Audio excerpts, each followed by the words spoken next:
The night they came for the truth, Evelyn Carter realized that burying her husband had been the easiest part, because secrets, unlike bodies, refused to stay in the ground.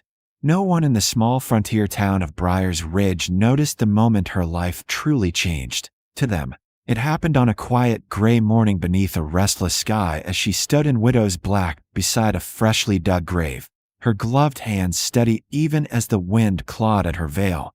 But for Evelyn, the change had begun 3 nights earlier when she found the hidden compartment beneath the floorboards of her husband's study, a place Thomas Carter had sworn never existed, a place she would never have searched if not for the blood.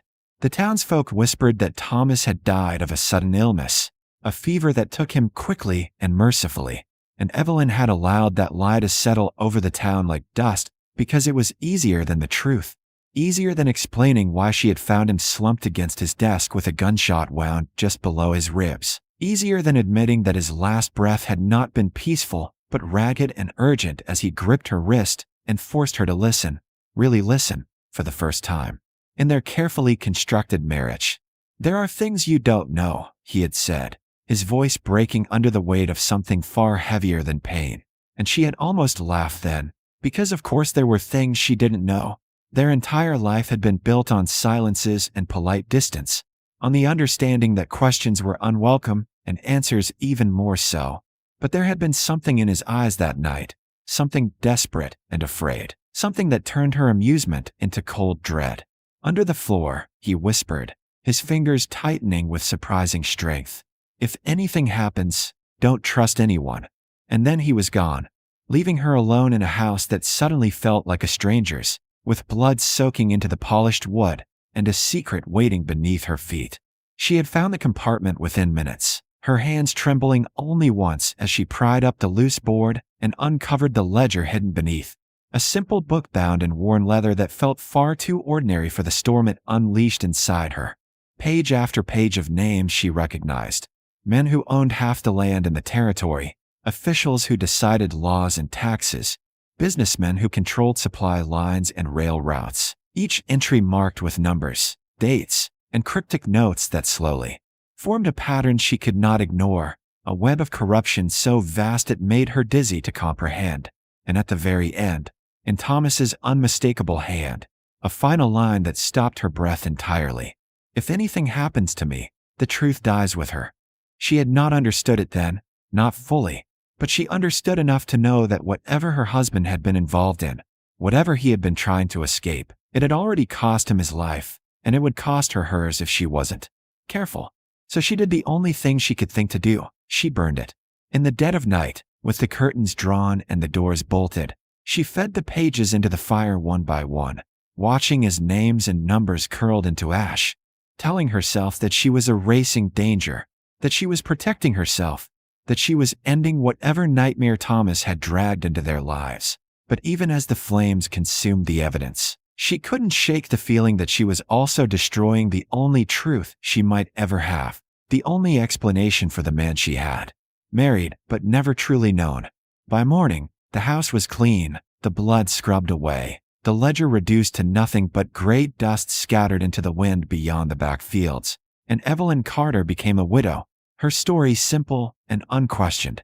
Her husband had fallen ill, and she had done her duty, tending to him until the end.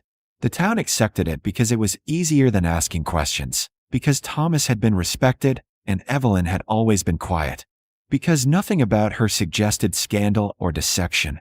And yet as she stood at his grave, listening to the preacher's hollow words and the murmured condolences of neighbors who barely met her eyes, she felt the weight of what she carried pressing down on her chest like a second heartbeat. She had expected grief, perhaps even relief. Thomas had never been cruel, but he had never been kind either, their marriage more arrangement than affection. But what she felt instead was something sharper, more dangerous, a constant awareness that she was being watched, that somewhere beyond the edges of the gathered crowd, someone knew the truth, or at least suspected it, and was waiting for the right moment to act.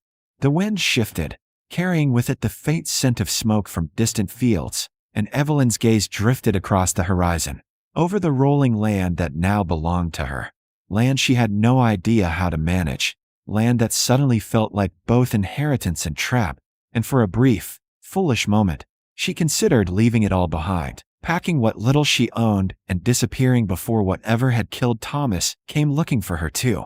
But she knew it was already too late for that. Secrets had a way of anchoring themselves, of tying you to places and people whether you wanted them to or not. And hers was buried now, not just in the ashes of a burned ledger, but in the grave at her feet, in the life she had chosen to continue living despite everything. "Mrs. Carter," someone said softly at her side, pulling her back to the present, and she turned to see Mrs. Wilkins offering a tight, sympathetic smile, the kind reserved for tragedies that were understood but not truly felt. "If you need anything," Evelyn nodded, murmuring polite thanks, playing her role as expected, because that was what she had always done, what she had been raised to do. And yet as the last of the mourners began to drift away and the grave was left behind in the growing silence, she felt a chill that had nothing to do with the wind.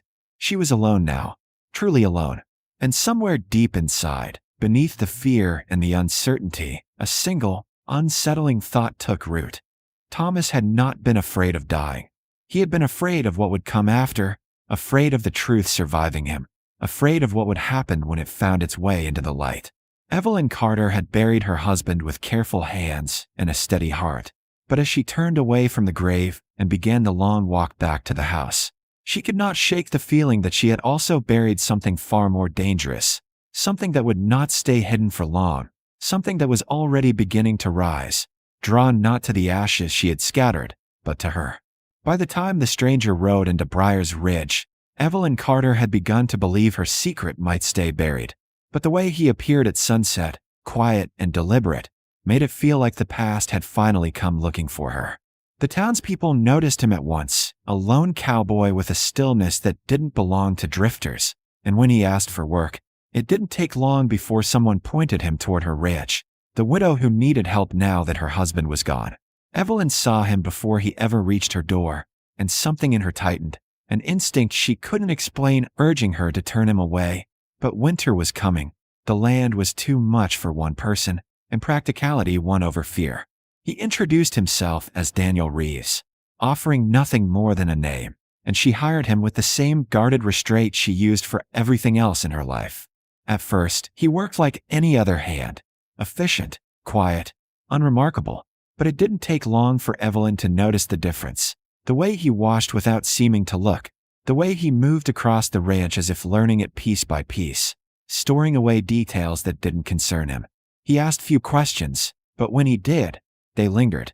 "Your husband run this place alone?" he asked one evening, his voice even, his eyes distant, and Evelyn felt that familiar tension coil in her chest. "He managed," she replied, careful and controlled, but Daniel only nodded, as if the answer confirmed something he already suspected. Days passed, and the unease between them grew, quiet but constant, built on things unsaid. Evelyn with her carefully hidden past, and Daniel with whatever had brought him there in the first place. He noticed too much, the disturbed patch of earth behind the barn, the faint burn marks near the well, the locked study she never entered, and though he never confronted her, his awareness pressed in on her from all sides, making it harder to pretend she was safe. One night, she woke to the sound of movement in the house and found him standing in the hallway, alert and listening, as if expecting trouble. "You hear that?" he asked softly, and though she shook her head, her pulse raced, unsure whether she feared something outside or the man in front of her. The question she had been dreading came days later, simple and direct. "Did your husband have enemies?" Evelyn stilled, the truth rising too quickly, too dangerously, but she forced herself to meet his gaze. "Everyone has enemies," she said, her voice steady despite the weight behind it, and Daniel studied her for a long moment, unconvinced. "Some more than others," he replied, and the silence that followed stretched thin, filled with suspicion neither of them could ignore. What Evelyn didn't know was that Daniel Reeves hadn't come by chance. He had been searching for Thomas Carter, following a trail that ended too late, with a grave instead of answers, and now the only person left who might hold the truth stood right in front of him, hiding more than grief behind her guarded eyes.